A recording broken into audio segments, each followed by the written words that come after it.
Hello, BookTube, it's Amy, and I'm back again to read from the next section of the Anatomy of Bibliomania by Holbrook Jackson. We are on to a new portion of the book today. This is titled A Pageant of Bookmen, and we're beginning with a section titled Bookfolk Defined, here on page 185 of my edition. So, Bookfolk Defined.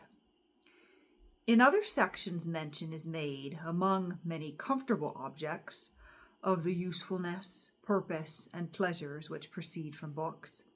I shall now set out diverse common experiences of bookmen of different times and several lands, which will inform how universal, profound, and varied is the love of reading, so as to inoculate the final lesson of all my researches into this branch of the subject, namely, that the best books for you are the books you like best.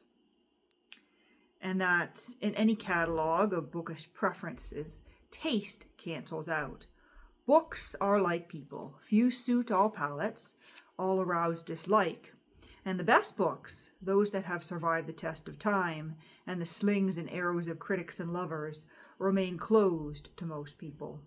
Bookfolk being a distinct though scattered class, if not even more specifically to be differentiated, as I shall later discuss. Here again, however, let me observe that I find no fault with the crowds of men and women who read no books, or only biblia ad biblia. It is their nature, and they do very well in their several kinds and methods of life. Reading is a matter of taste, not morality. Besides the reverence we owe to the wisest and most profound books, there are several considerable arguments which I could allege to render it exceeding probable that the meaning of great books is dimmed or distorted by crowds, and in this respect it is better that books and crowds should remain apart. And since crowds are powerful, it may be wise for us to bear with them in their amusements, that they in return may show indulgence to ours. For all the true bookman asks is to be left alone with the books of his own choosing, to escape alike the interference of moral meddlers and the noises raised by the propagandists and distributors of ready-made culture. For the rest, those who are bookfolk, and they come from all classes, just as the vulgar herd is not confined to poor and untutored people, that which one omits may another happily see. That which one condemns, another may uphold. There are chances for all, and the choice is yet free for those who care to exercise their own predilections. There are some, even and among them notable connoisseurs of books, whose curiosity is so intense that all print proves irresistible to them. J.C. Squire confesses that he is one of those who can never help reading any odd piece of printed paper which comes into their hands accidentally. For instance, he mentions odd sheets which shroud parcels sent by booksellers or publishers, fragments found amid the seaweed, straw, wood, bottles, and corks on a beach, and pieces impaled by my stick when out walking. And the footnote says, "Life at a Mermaid." I note these differences and vagaries in passing to clear the air, so that henceforth it should not be hard to describe what are the proper indications of a good reader.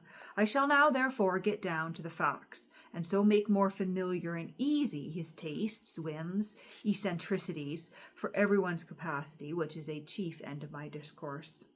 This part, then, is a fardel of general bookish experiences, chiefly adventures among masterpieces, with many peculiar instances and examples to be considered as a preparatory to the understanding of this great faculty, which has been of such value to so many otherwise diverse men, and will still mean much, perchance more, in the years to come. For in the mechanization and mass rule which are upon us, books may well be our last line of defense, and reading our loophole of retreat. But I hasten to my instances. And that brings us to the end of that very short section there on Bookfolk Defined. We will be moving into Montaigne and Petrarch as types of good bookmen, which will be another short section as well in our next video. But I quite liked that one. Let me flip back to that page there where he says, yeah, books are like people. Few suit all palates, all arouse dislike in some, and the best books, those that have survived the test of time and the sling of arrows of critics and lovers, remain closed to most people, bookfolk being a distinct though scattered class. And then farther on, reading is a matter of taste, not morality. That should be inscribed somewhere. Reading is a matter of taste, not morality.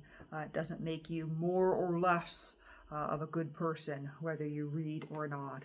It is a matter of taste and a hobby for the select few of us who embark on literary works.